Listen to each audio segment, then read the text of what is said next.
जो जल के अंदर वास करता है, जो जल के अंदर रहता है, प्यारे उसका नाम है नारायण। लेकिन शिव महापुराण में लिखा है, सच बताओ अकेलापन किसी को अच्छा लगता है? बोले एकाकी न रमते, प्यारे अकेलापन किसी को अच्छा नहीं लगता। तो नारायण के मन में बात आई कि एको हम बहुश्यामी, मैं एक का अनेक हो जाऊं। और कहते हैं नारायण की नाभि में से कमल निकला और कमल के ऊपर कौन बैठे थे? ब्रह्मा जी। अब ब्रह्मा जी को लगा कि मेरा आदि कहाँ है, अंत कहाँ है, मुझे मेरा जनक कहाँ है, मेरी उत्पत्ति का कारण क्या है। बोले बार बार कमल के पत्तों में जाएं, कमल की नाल में जाएं, लेकिन महाराज हमारे ब्रह्मा जी को ना आदि पता चला ना अंत पता चला है। एक आवाज सुनाई पड़ी और वो आवाज थी टप टप टप टप टप टप। ये आवाज कहाँ से आई? बोले कमल का फूल अपने ऊपर जल की बूंद को नहीं रुकने देता, और जब जल की बूंद जल के अंदर गिरती है तो कैसी आवाज आती है? टप टप। इनको लगा कोई कह रहा है तप तप तप तप करो।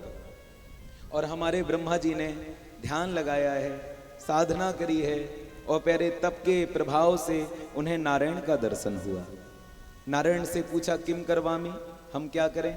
तो हमारे श्री हरि नारायण ने ब्रह्मा जी को आदेश दिया कि आप सृष्टि का सर्जन करें।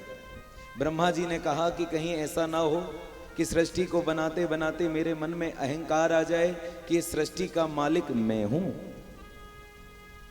भगवान विष्णु बोले कि सृष्टि का मालिक तो मैं हूं, मटेरियल मेरा, आकाश अग्नि वायु पृथ्वी जल सब कुछ मेरा, तुम तो कारीगर हो, मजदूर हो। ये तो वही बात हुई कि आपने मकान बनवाने के लिए किसी मिस्त्री किसी ठेकेदार को बुलाया, और जब मकान बनकर कंप्लीट हुआ तो मिस्त्री ने अपना ताला लगा दिया। जब तुम अपना घर देखने के लिए गए और तुमने मजदूर से कहा भैया हमारी चाबी लाओ, तो मकान बोला किसकी चाबी? तुमने कहा घर की। बोले किसका घर? बोला आप। बोले मेरा घर। बोला अच्छा ये बताओ बनाया किसने? तो आप तो बोलोगे बनाया आपने। बोले जब हमने बनाया तो हमारा घर। ऐसा होता है क्या? प्रेम से बोलो राधे राधे। तो ब्रह्मा जी को महाराज चतुश्लोकी भागवत सुनाई है कि ये सृष्टि का मालिक मैं हूं। और प्यारे कहते हैं इन्हीं 4 श्लोकों को सबसे पहले हमारे नारायण ने ब्रह्मा को सुनाया, ब्रह्मा ने नारद जी को सुनाया, सनकादिक ऋषियों को सुनाया, सनकादिक ऋषियों ने नारद जी को सुनाया, और नारद जी ने यही 4 श्लोक बाबा वेदव्यास को सुनाए हैं, और बाबा वेदव्यास ने इन्हीं 4 श्लोकों के 18,000 श्लोक किए हैं। हाँ, ये वही 4 श्लोक, इसे कहा जाता है चतुश्लोकी भागवत। और प्यारे इन श्लोकों को सुनने से संपूर्ण भागवत की कथा सुनने का फल प्राप्त होता है। तो सभी लोग अपने दोनों हाथों को जोड़कर बैठ जाएं और इन 4 श्लोकों को ध्यान से श्रवण करेंगे। अहमेवास्मेवाग्रे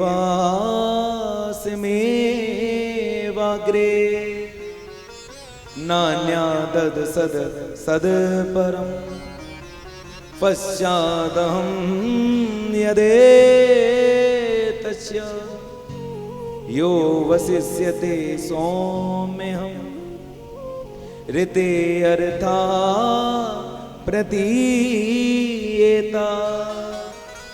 ना प्रतीयेता चात्मनि तद विद्यात्मनो माया यथा भासो यथा तमः यथा महान्ति भूतानि भूतेषु वचेष्वनि प्रविष्टानि प्रविष्टानि तथा तेषु न तेष्वहम् एतावदे जिज्ञासं तद जिज्ञासुनात्मनः अन्वयवृत्ति रेकभ्याम् यत् स्यात् सर्वत्र सर्वदा। बोली श्री भागवत भगवान की। प्यारे नारायण भगवान ब्रह्मा से कहते हैं कि सृष्टि के शुरू में मैं हूं, सृष्टि के अंत में भी मैं हूं, और सृष्टि के मध्य में मैं ही हूं। अर्थात भगवान जी कह रहे हैं कि जब ये दुनिया बनी तो पहले मैं था, और दुनिया के बीच में भी हम हैं, और दुनिया के बाद भी नारायण बचेगा। अच्छा, तो आपको तो लग रहा होगा कि बीच में गुरु जी हैं, संगीत वाले हैं, आचार्य जी हैं, साउंड वाले हैं, जजमान जी हैं, कथा सुनने वाले हैं, और ये सब नारायण है। हाँ भैया, ये सब नारायण है, ये मैं नहीं कह रहा।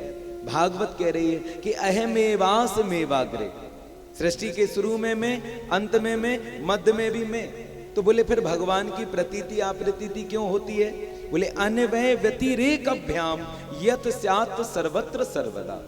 बोले वो कभी अन्वय और व्यतिरेक के द्वारा भगवान की प्रतीति और अप्रतीति होती है। अगर प्यारे कोई फिजिक्स का स्टूडेंट बैठा होगा तो वो जानता होगा कि अन्वय और व्यतिरेक किसे कहते हैं। मेरे कहने का अभिप्राय है कि शुरू में नारायण, बीच में यहाँ जितने बैठे ये सब नारायण, और आखिरी में भी कौन बचेगा? नारायण। लेकिन बात समझ में नहीं आई। मैं सरल करके समझाऊं कि हम सब नारायण के अंश कैसे हैं, हम सब नारायण कैसे हैं। देखो, अगर आपको कोई गोल्ड का, सोने का, धातु का एक गोल्ड पिंड दे दे, फुटबॉल, और आपने वो सोने गोल्ड की धातु को, गोलाकार को टेबल पे रखा, आपका पड़ोसी आया, पड़ोसी ने पूछा भैया ये क्या है? तो क्या बोलोगे? क्या है? आप कहोगे सोना है।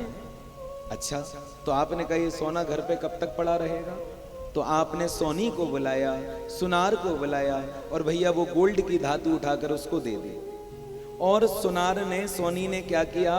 बोले उस गोल्ड की धातु पर, सोने पर अपनी कला दिखाई और उसके आभूषण बनाए, गहने बनाए, जेवर बनाए। क्या क्या बना दिया? अंगूठी, कुंडल, कंगन, माला, चैन, हाँ, बाजूबंद, करधनी, बेंदी, नथ, खूब सुंदर सुंदर आभूषण बनाए। जब आपने उन आभूषणों को पहना और किसी ने पूछा भैया ये क्या है? तो क्या है? जोर से जवाब दो, क्या है? अंगूठी है। अब कोई बोलेगा सोना है। अच्छा ये क्या है? अरे हम नहीं पहने, आप सब पहने हो। तो बताओ क्या है? कुंडल है। कोई कहेगा सोना है। अच्छा ये क्या है? लोग कहेंगे नथ है। ये क्या है? चैन है। ये क्या है? कंगन है। ये क्या है? बोले माला है। अच्छा, कोई नहीं बोलेगा सोना है। लेकिन महाराज एक दिन आपको आई गुस्सा और आपने सारे गहने किए इकट्ठे और डाले ऊखल में, उठाया मूसल और अंगूठी, कंगन, नथ, बेंदी, कुंडल सब कूट दिए और फिर रखे टेबल पे। और फिर वही व्यक्ति आया, उसने पूछा ये क्या है? तो अब क्या बोलोगे? जोर से बोलो, क्या है? सोना है। शुरू में भी सोना था, आखिरी में भी सोना है, तो बीच में क्या था? बोले कंगन, कुंडल, माला, चैन, बांसुरी, बाजूबंद। अच्छा, लेकिन वास्तव में था क्या? बोले सोना था। लेकिन सोनी की कला की वजह से हम अन्वय और व्यतिरेक के द्वारा इसको सोना ना समझकर इसको अंगूठी और कंगन समझने लगे। तो मैं यही तो कहना चाह रहा हूं कि शुरू में नारायण है, आखिरी में भी नारायण है, और बीच में दिख रहे गुरु जी, संगीत वाले, जजमान, कथा सुनने वाले। लेकिन जिस दिन कयामत आएगी, प्रलय आएगा, जलजला आएगा, भगवान को क्रोध आएगा और भगवान हम सबको करेंगे इकट्ठा, डालेंगे कयामत के ऊखल में, उठा के मूसल सबको कूट देंगे। ना बचेंगे कथा सुनाने वाले और ना बचेंगे सुनने वाले। फिर कौन बचेगा? जोर से बोलो, कौन बचेगा? एक बार प्रेम से कहिए राधे राधे। कौन बचेगा? नारायण। तो बात समझ में आई?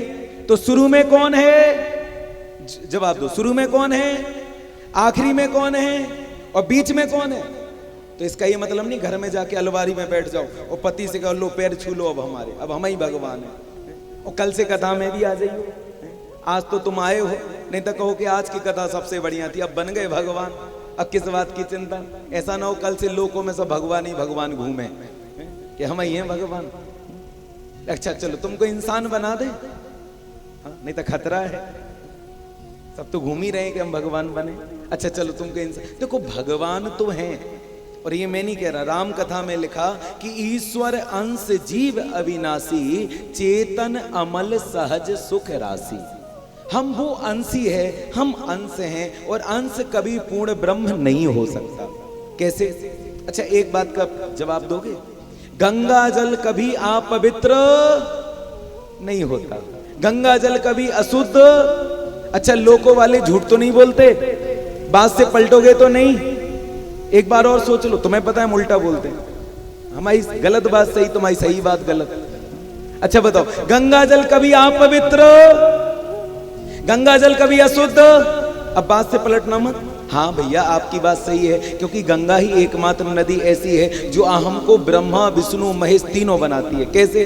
बोले तुम गंगा नदी स्नान करने के लिए गंगा घाट पे गए, और जैसे ही तुम गंगा जी में खड़े हुए तो गंगा जल कहाँ आ गया? आपके पैरों में। तो सच बताओ गंगा जी किसके पैरों में रहती है?